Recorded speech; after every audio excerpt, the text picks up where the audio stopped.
Buenos días a todos. ¿Cómo están? Bienvenidos de nuevo a este café entre amigos, a este café económico financiero, con la participación de la doctora Nora Ampudia, el doctor Israel Macías y un servidor. Como es costumbre en este café, ya llevamos más de 15 cafés.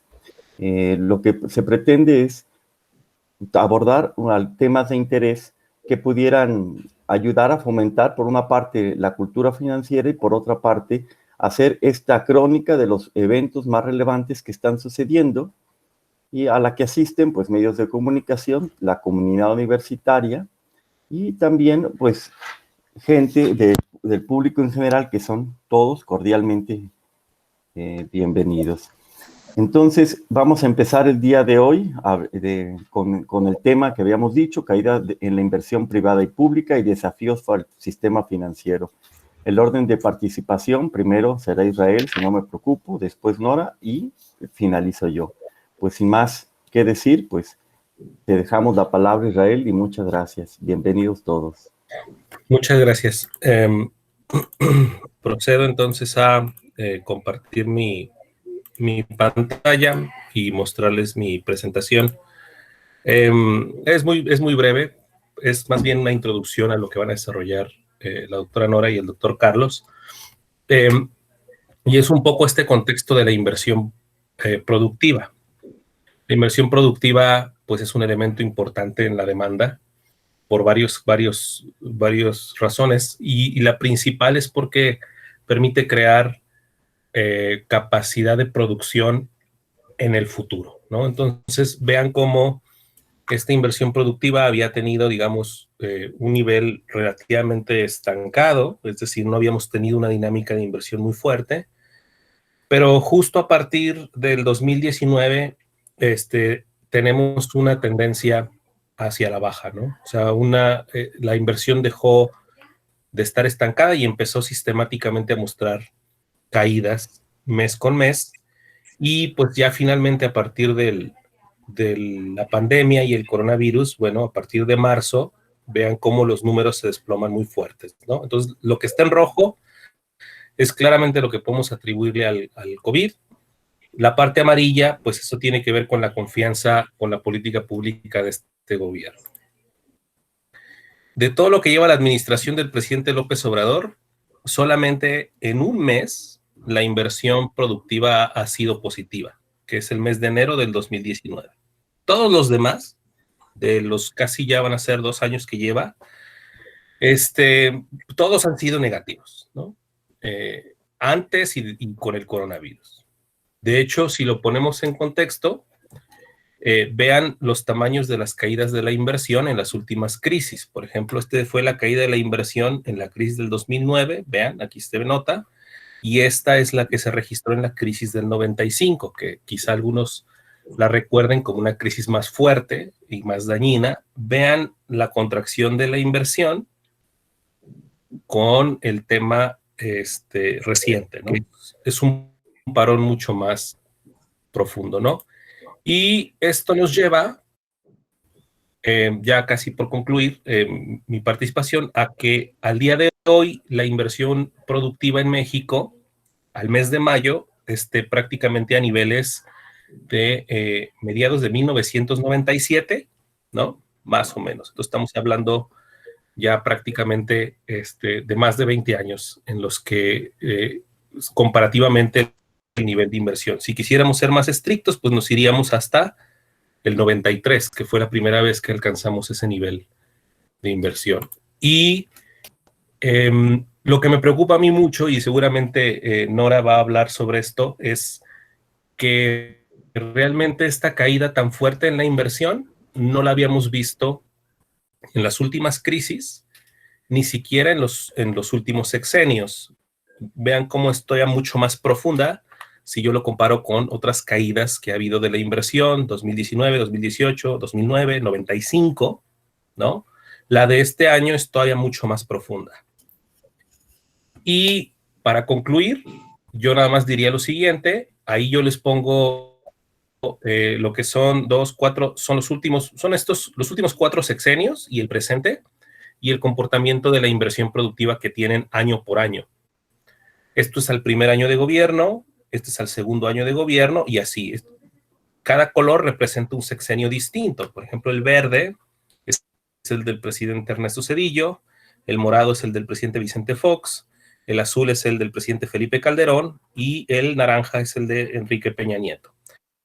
Si se dan cuenta, y esto lo podemos mencionar después, pero en la medida en que tenemos niveles de inversión bajos, pues el crecimiento será bajo. Lo impresionante es esto, que incluso, vean ustedes, este fue la caída en la inversión en la crisis del 95. Esta línea roja o guinda es el comportamiento de la inversión en este sexenio. Y yo, pues, con eso podemos anticipar lo que esto significa para una lenta y dolorosa recuperación económica de esta crisis, ¿no? Entonces yo termino aquí y cedo la palabra a la doctora Nora, ¿no?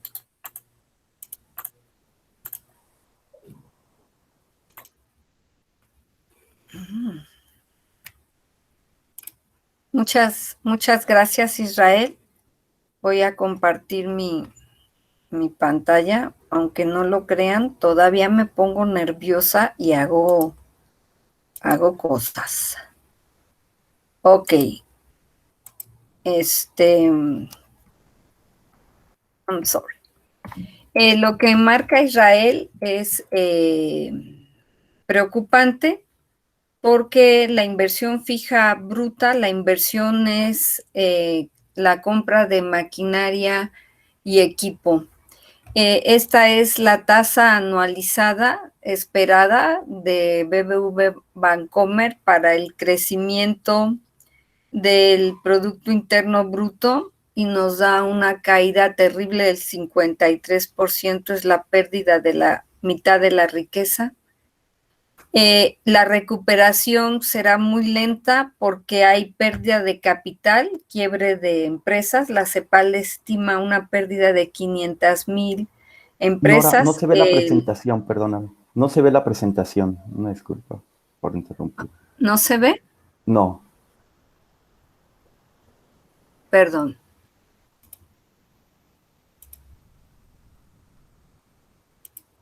Una disculpa.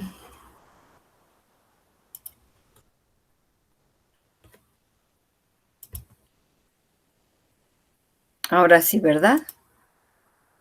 Sí, Nora, muchas gracias. Muchas gracias, Carlos. Entonces hablábamos de una pérdida del 50% anualizada de la creación de riqueza.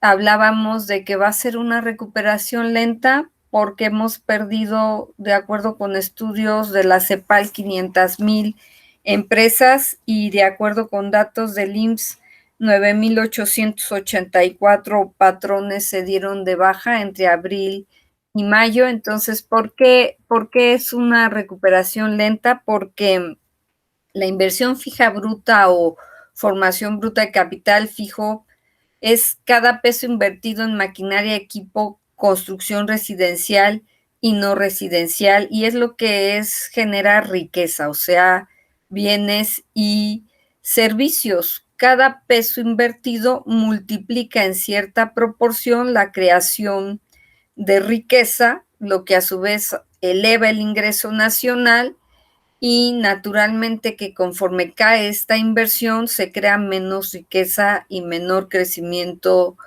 económico. El efecto multiplicador. Nosotros los economistas reconocemos dos papeles fundamentales en la inversión. Es el efecto multiplicador que tiene sobre la producción de bienes y servicios y el efecto acelerador. Entonces, la inversión permite multiplicar el Producto Interno Bruto porque ejerce un efecto de arrastre sobre otros sectores económicos al comprar insumos, al contratar personal. A corto plazo, este efecto multiplicador genera demanda agregada y a largo plazo afecta a la oferta agregada. El efecto acelerador se da cuando hay optimismo, expectativas de crecimiento y es resultado de ver cómo se va desempeñando el Producto Interno Bruto. Entonces, si el Producto Interno Bruto aumenta, los empresarios se sienten optimistas, compran maquinaria y equipo, contratan personal, crean ingresos y potencian el crecimiento económico.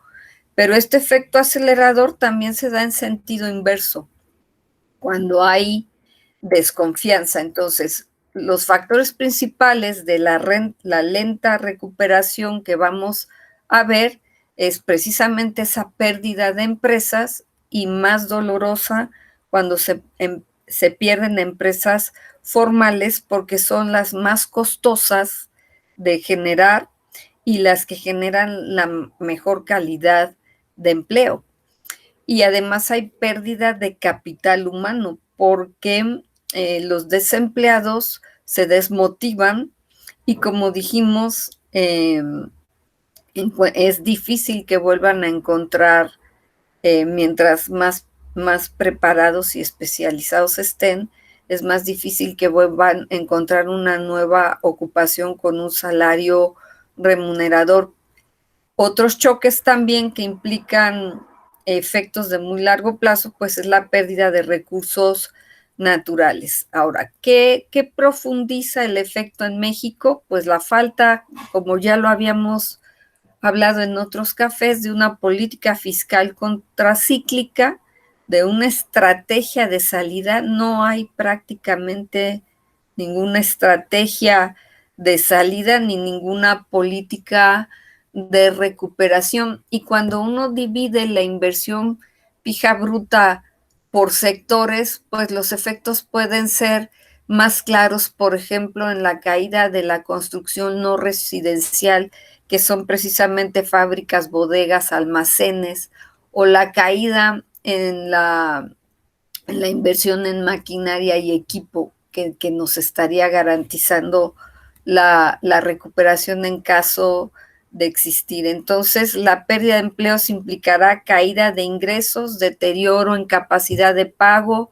deterioro en el consumo, incremento del ahorro prudencial, incremento del riesgo crediticio y el problema principal, que es de liquidez, y que conforme más prevalezca esta crisis, se puede convertir en un problema de solvencia que hace que los bancos endurezcan sus condiciones crediticias. Entonces, la contracción esperada en la originación del crédito hipotecario es entre un 15 y un 20%, y un sector sumamente afectado es el de la construcción, que siempre ejerce un efecto de arrastre hacia abajo. Y finalmente, para terminar, lo que decía Israel, pero aquí dividí en inversión fija bruta total, maquinaria y equipo y construcción, y la pérdida en la industria de la construcción nos remonta a los niveles de 1995.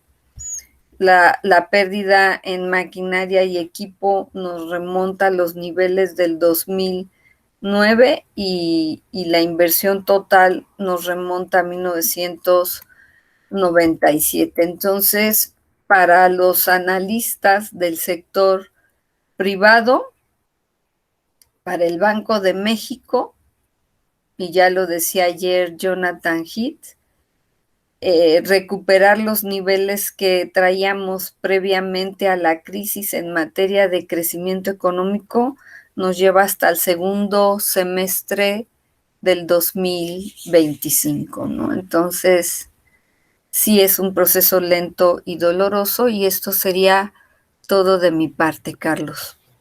Muchísimas gracias, Nora, muy interesante. Como siempre, pues yo voy a presentar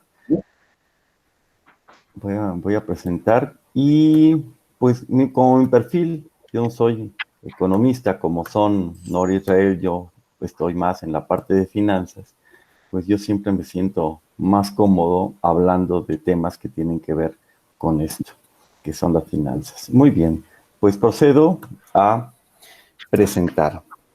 Voy a poner primero un antecedente, porque probablemente no todo el mundo estemos familiarizados con alguna terminología. Primero voy a empezar mencionando que a partir de 2012, aunque ya estaba antes una serie de reglas para regulación de la banca, México introduce unas definiciones con base a Basilea III. Basilea III es una manera de regular a los bancos su capitalización, su capital que tienen que tener, porque la mayor parte de los ahorradores, el capital que tienen que tener por los créditos que otorgan. Entonces, este es un esquema que nos ayuda a ver qué es lo que conforma el capital. Estas medidas que se implementan consideran que los niveles de capitalización, hay 3 niveles, pero el nivel de capitalización que más se supervisa es que es de 10.5%. Cuando los bancos cumplen este 10.5%, se dice que están en la categoría 1. Cuando empiezan a bajarlo, empiezan a tomar medidas y este sistema se llama de alertas tempranas para prever que no haya estos problemas de capitalización. Voy a silenciar un micrófono, una disculpa que me regrese, porque me parece que yo escucho eco, yo no sé ustedes, déjenme, nada más que no alcanzo a ver.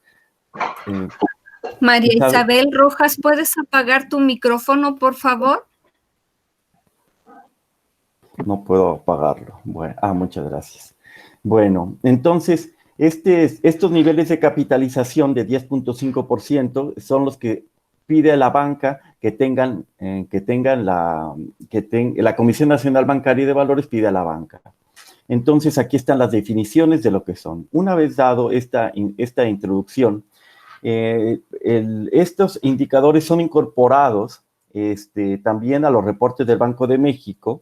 En su informe de estabilidad financiera, se empiezan a incluir a partir de, por lo menos el Banco de México lo tiene a partir del 2012, aquí está el índice de la banca. Lo mínimo que piden está aquí abajo, que es un 10.5, y aquí está el histórico de cómo se ha comportado este índice de capitalización.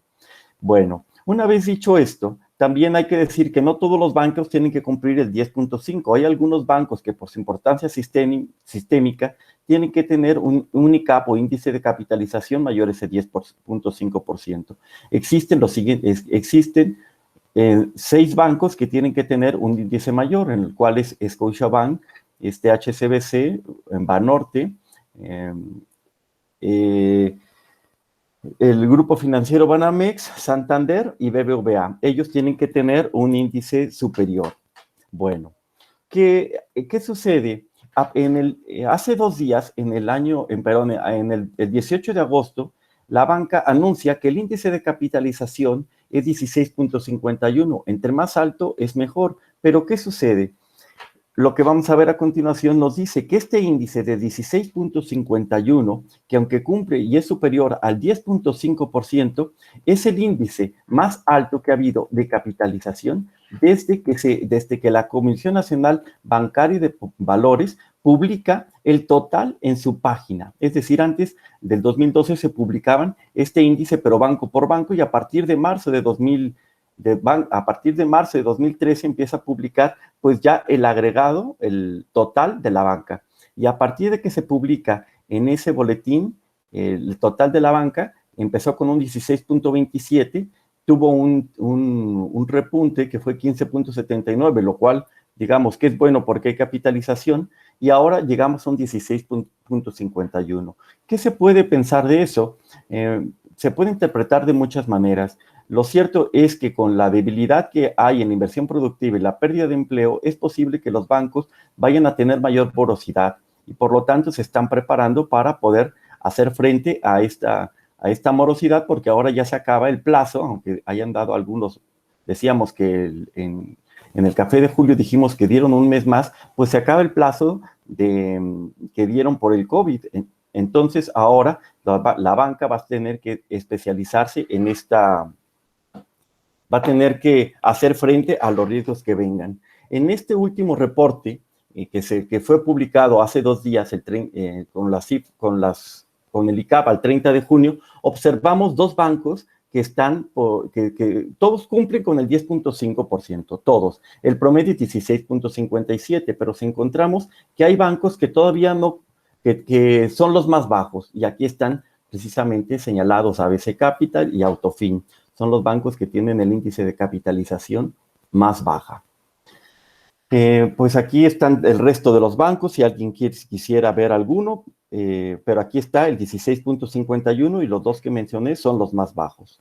Y luego, recordemos que hubo hace un mes, precisamente se anunció que el Banco de Ahorro FAMSA, pues tuvo que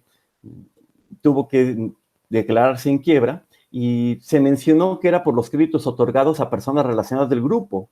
Y entonces esta situación pues llevó a tener ciertas irregularidades. En marzo de 2020, el ICAP de Banco FAMSA era 11.34, ¿no? Y en abril, a partir de abril, ya no fue calculado. Cuestiones importantes, ¿es un caso aislado? Es posible que sí, pero no podemos olvidar que el número de sanciones a instituciones financieras se redujo a la mitad desde 2018. Entonces, y esto también puede ser que esté ocasionado por un recorte que también, como varios organismos del gobierno, ha tenido un recorte y ha tenido una rotación de prácticamente, la Comisión Nacional Bancaria de Valores ha tenido una rotación de casi una quinta parte de sus trabajadores. Y también rescatar a Banco FAMSA va a costar al menos 21,000 millones de pesos, o sea, 950 millones de dólares, o más de un tercio de las reservas de la Agencia de Seguros de Depósitos Bancarios. Entonces, lo mejor es que FAMSA sea un caso aislado, pero también los bancos tienen que buscar capitalizarse, dado lo que ya mencionaron anteriormente, Nora e Israel. Ahora sí, vamos a la parte final, que son cuáles son lo que se espera, la perspectiva que se espera de los bancos. Esto está tomado de un informe que saca Deloitte del sector financiero en México, que sigue después del COVID-19. Deloitte menciona que la rentabilidad del capital pues va a ser menor. El índice de capitalización, aunque se estima que en marzo que ha bajado, ¿no? Que ha bajado a 15.80, ya vemos que está subiendo. Y el índice de morosidad se estima que vaya a subir, y el índice de cobertura se ha subido. También, ahora, ¿cuáles son las proyecciones para los principales indicadores? Se estima que el margen financiero que tienen los bancos, pues va a tener un impacto por las bajas tasas de interés. Si bajan las tasas, pues los márgenes de intermediación es posible que también vayan a bajar. La estimación de riesgos, pues va a subir. Por eso los bancos tienen que tener mayores reservas. El margen financiero ajustado por los riesgos crediticios, es decir, ese margen financiero, pero ya ajustado por la moratoria que puede haber, se espera que también vaya a disminuir, porque no es lo mismo cobrar intereses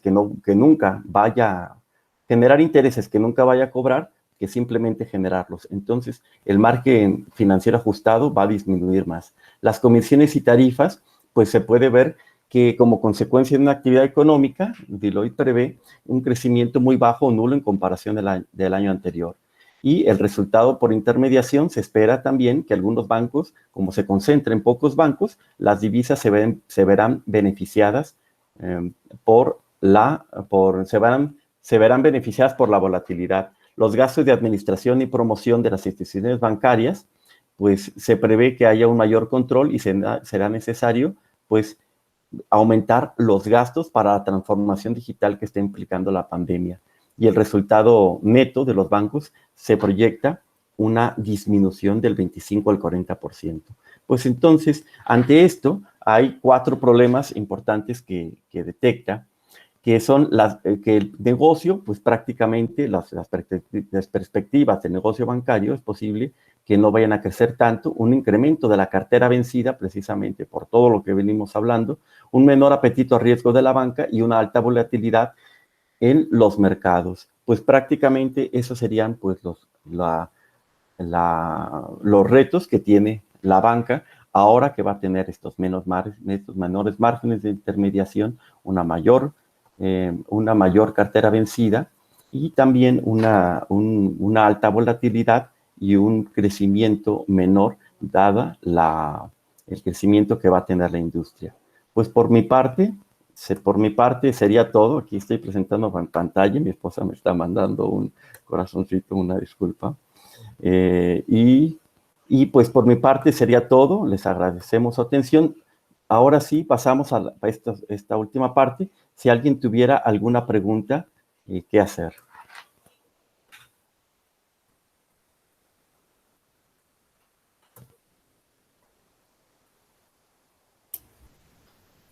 Yo creo, Carlos, que Sí. es correcto mencionar Uh-huh. que mientras más dure este estancamiento económico y más caiga esta inversión productiva, mayor será la problemática bancaria y en un efecto que se retroalimenta, sí, porque la banca va a generar restricción crediticia hacia las empresas porque las percibe con mayor riesgo y mientras más baja Banco de México la tasa de interés de referencia, menor es el margen bancario también. Entonces, hay un conjunto de variables que confluyen a generar una mucho más lenta recuperación económica. Sí, sin duda, porque los mayores créditos de la banca, efectivamente, como la mayor parte de los ahorros están dentro de la banca, y su función es proteger y dar esa circularidad al dinero, se va a la hora de que pues haya menos gente que vaya a pagar, sus índices de capitalización tienen que subir y tienen que ser más astringentes al momento de otorgar crédito. Entonces, esto, como tú bien mencionas, va a tener un círculo perverso, ¿no? En el cual va a hacer que la recuperación sea más lenta. Aquí Miriam pregunta, en días pasados platicábamos de las inversiones personales en ahorros, bancos y pagarés. ¿Qué sucede con ellos? Bien, vamos a ver dos cosas. Los ahorros están protegidos por el IPAB. Lo cierto es que también estamos hablando en una situación, no sé, aquí es mi opinión, estamos hablando en una situación inédita, ¿no? ¿En qué sentido? Que ni en el 2008 hubo... Bueno, aquí fue en 1994 con la quiebra de los bancos, y no teníamos una problemática así, lo cual llevó a poner fuertes restricciones.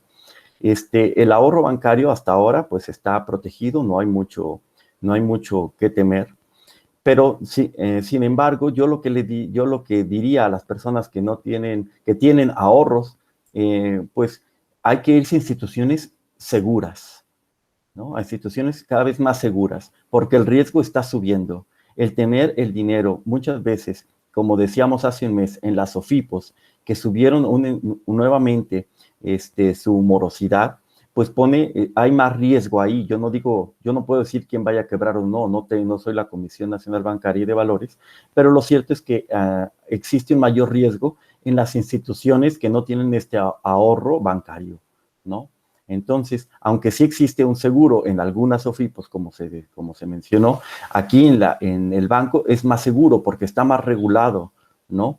Aquí en ese sentido, pues yo invitaría a las personas pues tener sus ahorros en lugares pues más formales, más establecidos, porque si no, pues a mayor riesgo, pues sí puede haber mayor rendimiento, pero si existe una morosidad y las instituciones que no están muy bien formalizadas, no les pagan, no les van a poder regresar sus ahorros a los accionistas. Me parece que es una cuestión que hay que tomar muy en cuenta. No sé si quieras agregar algo, Nora, Israel. De mi parte sería todo.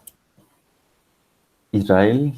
No, nada más que olvidé mencionar que esto es por el lado de la inversión privada, pero por el lado de la inversión pública también luce bastante mal, ¿no? O sea, la inversión pública prácticamente, es decir, lo que gasta el gobierno en infraestructura, en todo lo que termina pues generando condiciones también pues de que la actividad económica mejore, está en sus peores niveles desde el 2009. O sea, es una caída sistemática trimestre tras trimestre que pues tampoco abona el tema, ¿no? Entonces, se ve complicado esa parte también.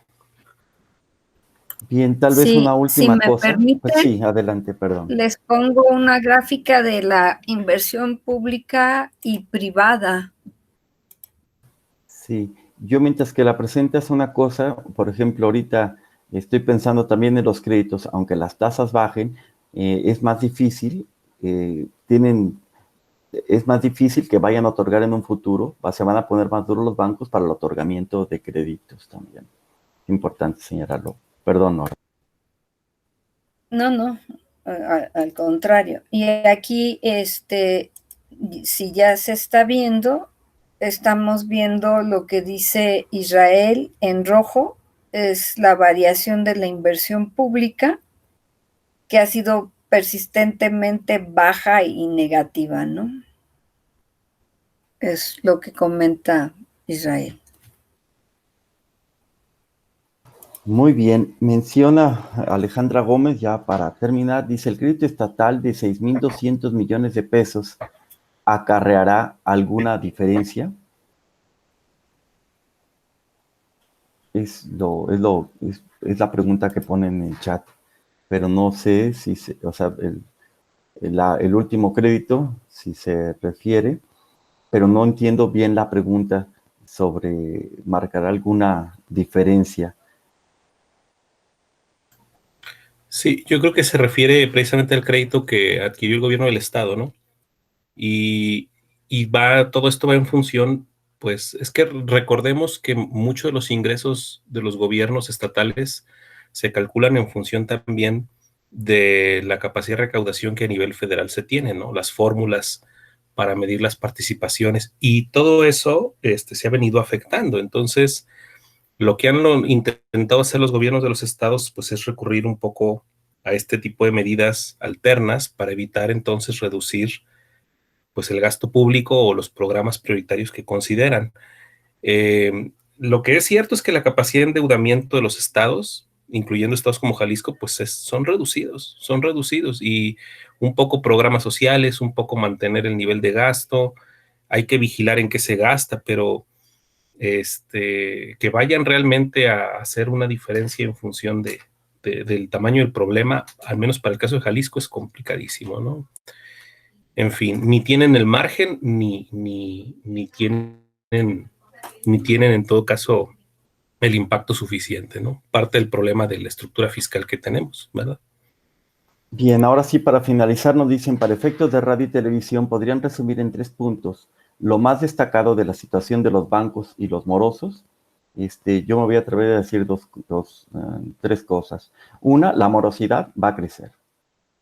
2, los bancos necesitan aumentar sus índices de capitalización y hay que fijarse muy bien en los índices de capitalización de los distintos bancos donde se tiene el dinero. Y también me parece que entre los bancos que estén más centrados a prestar a personas de más bajos ingresos son los que van a tener el mayor índice de morosidad. No sé si ustedes quieren decir algo más, Nora e Israel. Totalmente de acuerdo, Carlos.